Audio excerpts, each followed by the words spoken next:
Reggie and Roo have adventures for you. Watch and listen, you can come along too.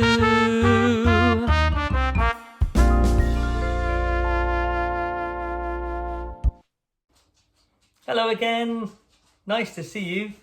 Are you ready for today's story? Roo's ready, Stan's ready. Reg, are you coming?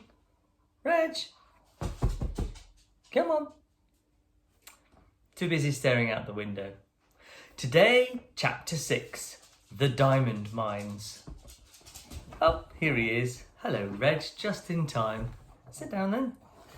Sit down, there's a good boy. Oh, crikey, I can't see the book.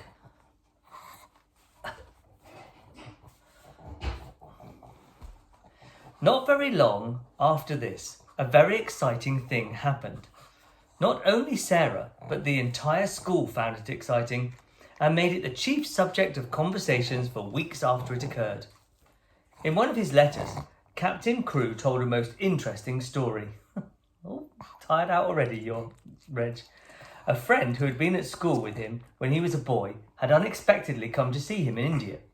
He was the owner of a large tract of land upon which diamonds had been found, and he was engaged in developing the mines.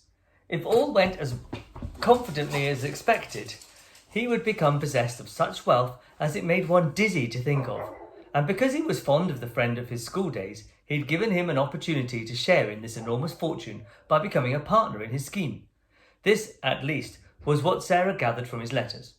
It is true that any other business scheme, however magnificent, would have had but small attraction for her or for the schoolroom, but diamond mines sounded so like the Arabian Nights that no one could be indifferent. Sarah thought them enchanting and painted pictures for Ermengarde and Lottie of labyrinthine passages in the bowels of the earth, where sparkling stones studded the walls and roofs and ceilings, and strange dark men dug them out with heavy picks. Ermengarde delighted in the story, and Lottie insisted on its being retold to her every evening. Lavinia was very spiteful about it, and told Jessie that she didn't believe such things as diamond mines existed. "My mama has a diamond ring which cost £40, she said, "and it is not a big one either. If there were mines full of diamonds, people would be so rich it would be ridiculous." "Perhaps Sarah will be so rich that she will be ridiculous," giggled Jessie. "She's ridiculous without being rich," Lavinia sniffed. "I believe you hate her," said Jessie. "No, I don't," snapped Lavinia, "but I don't believe in mines full of diamonds." "Well, people have got to get them from somewhere," said Jessie. Lavinia, with a new giggle, "What do you think Gertrude says?" "I don't know, I'm sure, and I don't care if it's something more about that everlasting Sarah." "Well, it is. One of her pretends is that she is a princess. She plays it all the time, even in school. She says it makes her learn her lessons better. She wants Ermengarde to be one too, but Ermengarde says she's too fat." "She is too fat," said Lavinia, "and Sarah is too thin." Naturally, Jessie giggled again. "She says it has nothing to do with what you look like or what you have. It has only to do with what you think of and what you do." "I suppose she thinks she could be a princess if she was a beggar," said Lavinia. "Let us begin to call her Your Royal Highness." Lessons for the day were over, and they were sitting before the schoolroom fire, enjoying the time they liked best. It was the time when Miss Minchin and Miss Amelia were taking their tea in the sitting room sacred to themselves. At this hour a great deal of talking was done, and a great many secrets changed hands, particularly if the younger pupils behaved themselves well, and did not squabble or run about noisily, which, it must be confessed, they usually did. When they made an uproar, the older girls usually interfered with scolding and shakes. They were expected to keep order, and there was danger that if they did not, Miss Minchin or Miss Amelia would appear and put an end to the festivities. Even as Lavinia spoke, the door opened, and Sarah entered with Lottie, whose habit was to trot everywhere after her, like a little dog.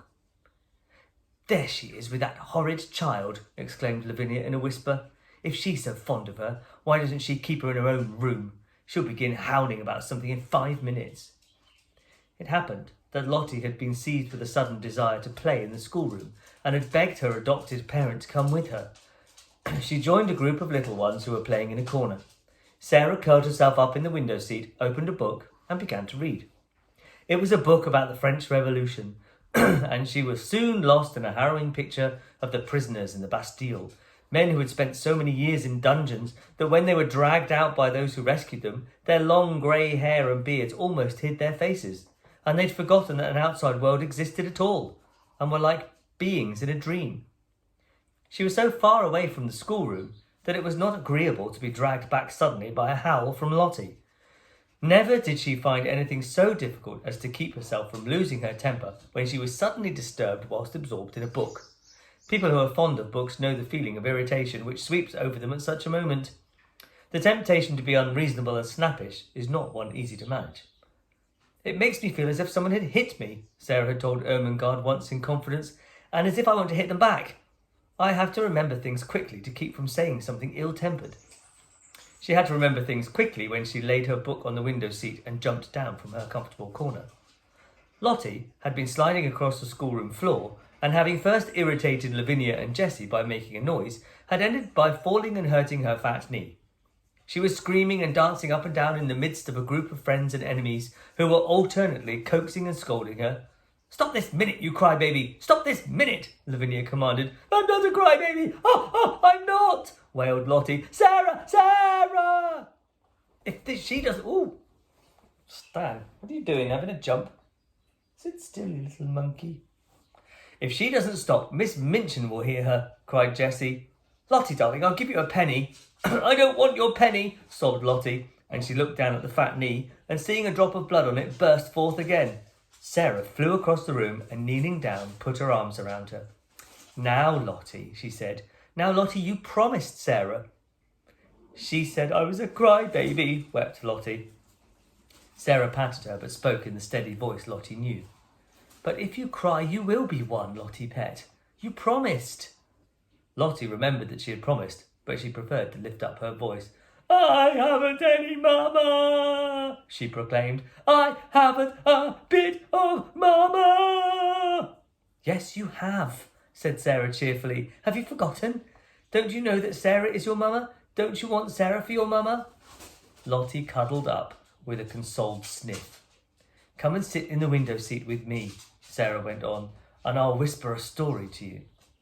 "Will you?" whimpered Lottie. "Will you tell me about the diamond mines?" "The diamond mines?" broke out Lavinia. "Nasty little spoiled thing. I should like to slap her." Sarah got up quickly on her feet. It must be remembered that she had been very deeply absorbed in the book about the Bastille, and she had to recall several things rapidly when she realised that she must go and take care of her adopted child. She was not an angel, and she was not fond of Lavinia. "Well," she said, without some fire, "I would like to slap you, but I don't want to slap you," restraining herself. "At least, I both want to slap you, and I should like to slap you, but I won't slap you. We are not like gutter children. We are both old enough to know better." Here was Lavinia's opportunity. "Ah, yes, your Royal Highness," she said. "We are princesses, I believe. At least, one of us is. The school ought to be very fashionable now Miss Minchin has a princess for a pupil."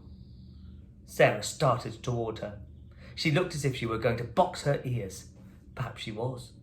Her trick of pretending things was the joy of her life. She never spoke of it to girls she was not fond of. Her new pretend about being a princess was very near to her heart, and she was shy and sensitive about it. She had meant it to be a rather secret, and here was Lavinia deriding it before nearly all the school. She felt the blood rushed up into her face and tingle in her ears. She only just saved herself. If you were a princess, you did not fly into rages. Her hand dropped, and she stood quite still a moment. When she spoke, it was in a quiet, steady voice. She held her head up, and everyone listened to her. "It is true," she said. "Sometimes I do pretend I'm a princess. I pretend I'm a princess so that I can try and behave like one." Lavinia could not think of exactly the right thing to say. Several times she had found that she could not think of a satisfactory reply when she was dealing with Sarah. The reason for this was that, somehow, the rest always seemed to be vaguely in sympathy with her opponent. She saw now that they were pricking up their ears interestedly. The truth was, they liked princesses, and they all hoped they might hear something more definite about this one, and drew nearer Sarah accordingly. Lavinia could only invent one remark, and it fell rather flat. "Oh, hello, Reg." "Dear me," she said. "I hope when you ascend the throne, you won't forget us." "I won't," said Sarah, and she did not utter another word, but stood still and stared at her steadily, as if she saw her take Jessie's arm and turn away. After this, the girls who were jealous of her used to speak to her as Princess Sarah, whenever they wished to be particularly disdainful, and those who were fond of her gave her the name amongst themselves as a term of affection. No one called her Princess instead of Sarah, but her adorers were much pleased with the picturesqueness and grandeur of the title, and Miss Minchin, hearing of it, mentioned it more than once to visiting parents, feeling it rather suggested a sort of royal boarding school. To Becky, it seemed the most appropriate thing in the world. The acquaintance began on the foggy afternoon when she jumped up terrified from her sleep in the comfortable chair, had ripened and grown through it, though it must be confessed that Miss Minchin and Miss Amelia knew very little about it. They were aware that Sarah was kind to the scullery maid, but they knew nothing of certain delightful moments snatched perilously when the upstairs rooms being set in order with lightning rapidity, Sarah's sitting room was reached and the heavy coal box set down with a sigh of joy. At such times stories were told by instalments. Things of a satisfying nature were either produced and eaten or hastily tucked into pockets to be disposed of at night, when Becky went upstairs to her attic bed. "But I has to eat 'em careful, miss," she said once, "'cause I leave crumbs the rats come out to get them." "Rats?" exclaimed Sarah in horror. "Are there rats there?" "Oh, lots of 'em, miss," Becky answered, in quite a matter-of-fact manner. "They're mostly in rats and mice in attics. You get used to the noise they make scuttling about. I've got so I don't mind 'em so long as they don't run over me pillar." "Ugh," said Sarah. "You gets used to anything a bit," said Becky. "You have to, miss, if you're born a scullery maid. I'd rather have rats than cockroaches." "Ooh, so would I," said Sarah. "I suppose you might make friends with a rat in time, but I don't believe I should like to make friends with a cockroach." Sometimes Becky did not dare to spend more than a few minutes in the bright, warm room. When this was the case, perhaps only a few words would be exchanged, and a small purchase slipped into the old-fashioned pocket Becky carried under her dress skirt, tied around her waist with a band of tape. The search for and discovery of satisfying things to eat which could be packed into such small compass added a new interest to Sarah's existence. When she drove or walked out, she used to look into shop windows eagerly. The first time it occurred to her to bring home 2 or 3 little meat pies, she felt that she had hit on a discovery. When she exhibited them, Becky's eyes quite sparkled. "Oh, miss," she murmured, "them will be nice and filling. It's fillingness that's best. Oh, sponge cakes are heavenly things, even, but it melts away like, well, if you understand, miss, these will just stay in your stomach." "Well," hesitated Sarah, "I don't think it would be good if they stayed always, but I do believe they'll be satisfying." They were satisfying, and so were beef sandwiches bought at a cookshop, and so were rolls and bologna sausage. In time, Becky began to lose her hungry, tired feeling, and the coal box did not seem so unbearably heavy. However, heavy it was, and whatsoever the temper of the cook and the hardness of the work heaped upon her shoulders, she had always the chance of the afternoon to look forward to, the chance that Miss Sarah would be able to be in her sitting room. In fact, the mere seeing of Miss Sarah would have been enough without meat pies, if there was time only for a few words.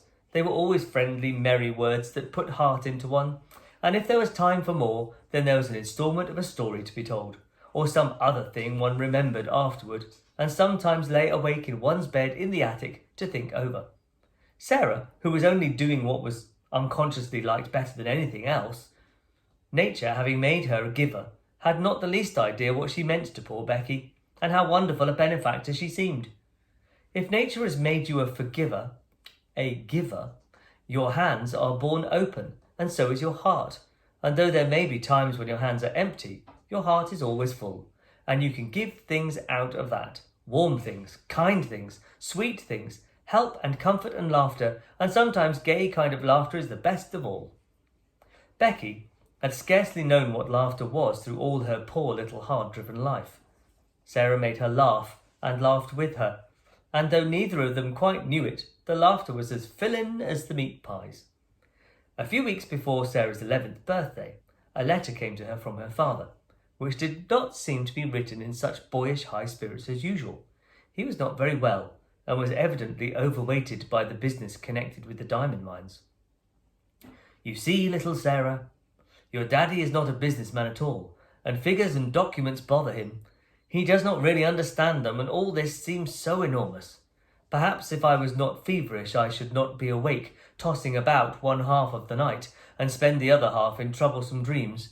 If my little missus were here, I dare say she would give me some solemn good advice. You would, wouldn't you, little missus?" One of his many jokes had been to call her little missus, because she'd been such an old-fashioned heir. He had made wonderful preparations for her birthday. Among other things, a new doll had been ordered in Paris, and her wardrobe was to be, indeed, a marvel of splendid perfection. When she had replied to the letter, asking if the doll would be an acceptable present, Sarah had been very quaint. "I'm getting very old," she wrote. "You see, I shall never live to have another doll given me. This will be my last doll. There is something solemn about it. If I could write poetry, I'm sure a poem about a last doll would be very nice. But I cannot write poetry. I have tried, and it made me laugh. It did not seem like Watts or Coleridge or Shakespeare at all. No, one could only ever take Emily's place. But I should respect the last doll very much, and I am sure the school would love it. They all like dolls, though some of them, the big ones, the almost 15s, pretend they're too grown up." Captain Crewe had a splitting headache when he read this letter in his bungalow in India. The table before him was heaped with papers and letters which were alarming him and filling him with anxious dread. But he laughed as he had not laughed for weeks. "Oh," he said, "she's better fun every year she lives. God grant this business may right itself and leave me free to run home and see her. What wouldn't I give to have her little arms round my neck this minute? What wouldn't I give?"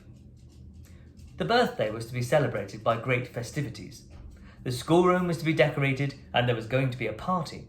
The boxes containing the presents were to be opened with great ceremony, and there was to be a glittering feast spread in Miss Minchin's sacred room. When the day arrived, the whole house was in a whirl of excitement. How the morning passed, nobody quite knew, because there seemed such preparations to be made. The schoolroom was being decked with garlands of holly, the desks had been moved away, and red covers had been put on the forms which were arrayed around the room against the wall. When Sarah went into her sitting room in the morning, she found on the table a small dumpy package tied up with a piece of brown paper. She knew it was a present, and she thought she could guess who it came from. She opened it quite tenderly. It was a square pincushion made of not quite clean red flannel, and black pins had been stuck carefully into it in the form of the words, "Minnie Appy returns." "Oh," cried Sarah with a warm feeling in her heart, "what pain she has taken. I like it so much. It makes me feel sorrowful." But the next moment she was mystified. On the underside of the pincushion was secured a card bearing in neat letters the name Miss Amelia Minchin. Sarah turned it over and over. "Miss Amelia," she said to herself. "How can it be?" And just at that very moment she heard the door being cautiously pushed open and saw Becky peeping around it. There was an affectionate, happy grin on her face, and she shuffled forward and stood nervously pulling at her fingers. "Do you like it, Miss Sarah? Do you?" "I like it." "You darling Becky, you made it all yourself." Becky gave a hysterical but joyful sniff, and her eyes looked quite moist with delight.